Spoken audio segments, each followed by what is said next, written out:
بسم اللہ الرحمن الرحیم۔ السلام علیکم ناظرین، اس وقت جب قومی اور صوبائی اسمبلیوں میں حکومت سازی کا عمل شروع ہو چکا ہے، ملک ایک نئی فسطائیت اور فاشسٹ رجیم کی طرف بڑھ رہا ہے۔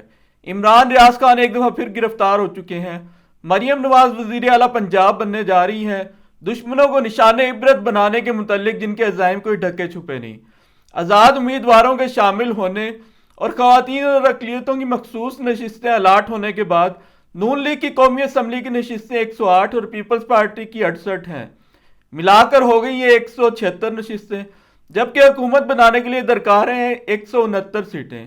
یوں پیپلز پارٹی اور نون لیگ مل کر حکومت بنانے کی پوزیشن میں بھی آ گئی، خواہ ایم کیو ایم نہ بھی ملے۔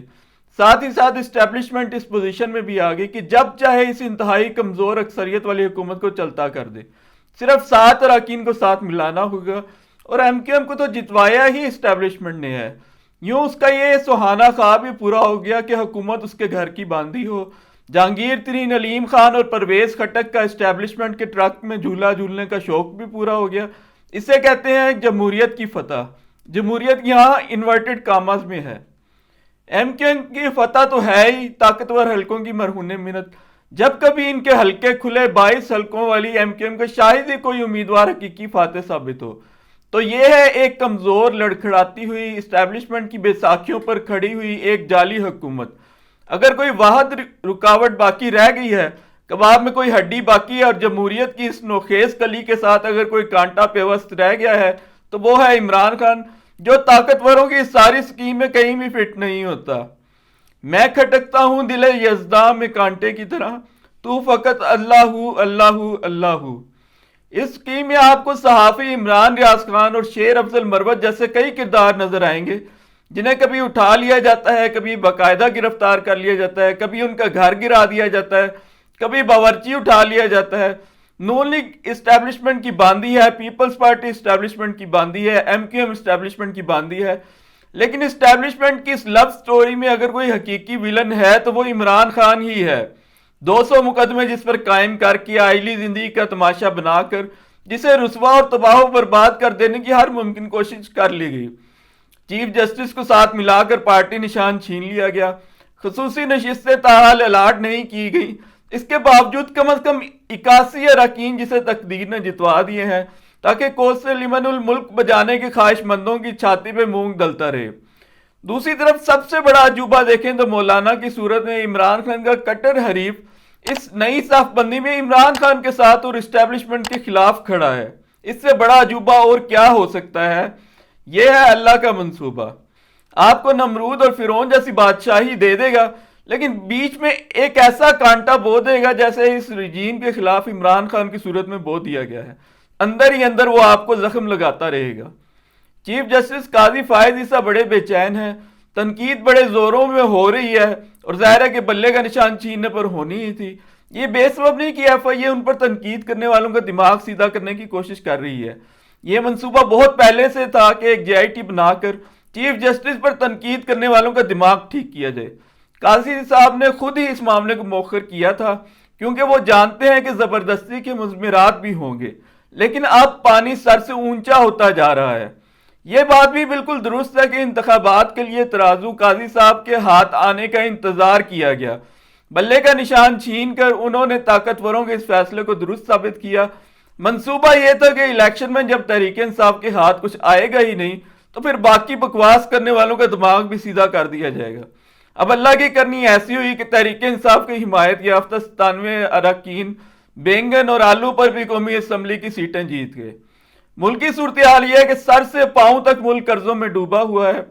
جنوری میں اسٹیٹ بینک نے بتایا تھا کہ نومبر 2024 تک پاکستان کو 27 ارب ڈالر واپس کرنا ہے، اور آئی ایم ایف سے 6 ارب ڈالر لینے کے لیے ہم نیچے لیٹ جاتے ہیں۔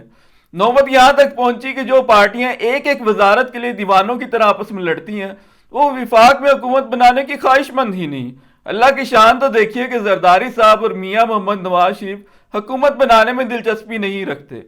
دوسری طرف اسٹیبلشمنٹ ہے جو دیوانہ وار عمران خان پہ یلغار کر رہی ہے، تیسری طرف عمران خان ہے جو کسی ڈیل کی طرف جا ہی نہیں رہا۔ یہ سب چیزیں کس چیز کی نشاندہی کرتی ہیں؟ یہ سب چیزیں اللہ کے ایک منصوبے کی نشاندہی کرتی ہیں اللہ کہتا ہے کہ اس کے لشکروں کو اس کے سوا کوئی نہیں جانتا۔ یہ بھی کہ اگر اللہ بعض لوگوں کو بعض کے ذریعے تباہ نہ کر دے تو یہ زمین فساد سے بھر جاتی۔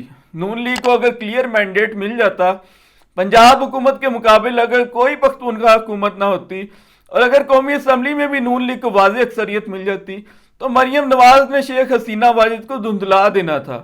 اب بھی جس حد تک انتقام لینا ممکن ہو وہ لیا جائے گا، لیکن پختونخوا والے لینے نہیں دیں گے۔ بیچ میں ایک بات بتانا بھول گیا کہ جہاں آپ کو جسٹس قاضی فائز عیسیٰ ملیں گے، وہیں کہیں پر آپ کو جسٹس بابر ستار جیسا جج بھی مل جائے گا، جو کہ چٹان کی طرح انصاف پہ قائم ہو جائے گا۔ جب سے یہ دنیا بنی ہے اس میں اسی طرح سے کشمکش جاری ہے، جس طرح اس وقت پاکستان میں Noon league, peoples party, M Q M establishment, Imran Khan اور عدلیہ کے درمیان جاری ہے۔ یہ بہرحال صاف ظاہر ہے کہ 8 فروری کے نتائج سے سبق نہیں سیکھا گیا۔ طاقتور حلقے تاحال بلڈوزر چلا دینے کے آرزو مند ہیں۔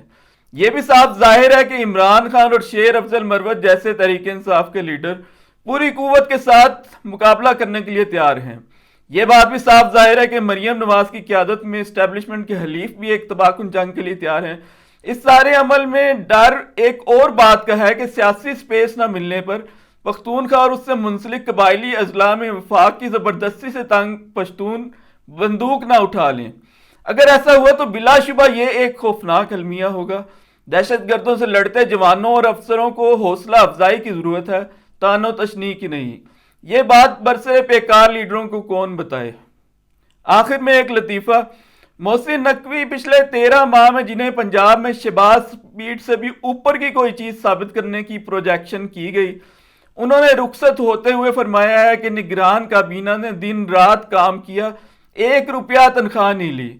ان کے آنسو پونچھنے کے لیے میں یاد دلاتا چلوں کہ تنخواہ تو آپ کو اسی دن مل گئی تھی جب 3 سال کے لیے آپ پاکستان کرکٹ بورڈ کے چیئرمین منتخب ہوئے۔